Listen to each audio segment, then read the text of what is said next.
Yan yung goodbye BBM. Yan, goodbye na ako. Kasi, kaya ako sinabing goodbye, dati tayo magkakasama. Pero ngayon po, hindi na po. Kasi nga po, wala naman pong ginagawang mabuti para sa bayan. Bagkus, pamumulitika pa. Masyado yung binabaon ng mga Duterte na gumawa ng kapayapaan, gumawa ng kaunlaran ng bansa, pero pinupolitika nyo.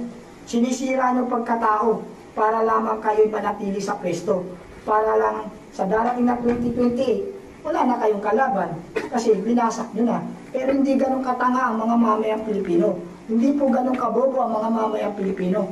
Sukang-suka na po kami sa sistema ng politika.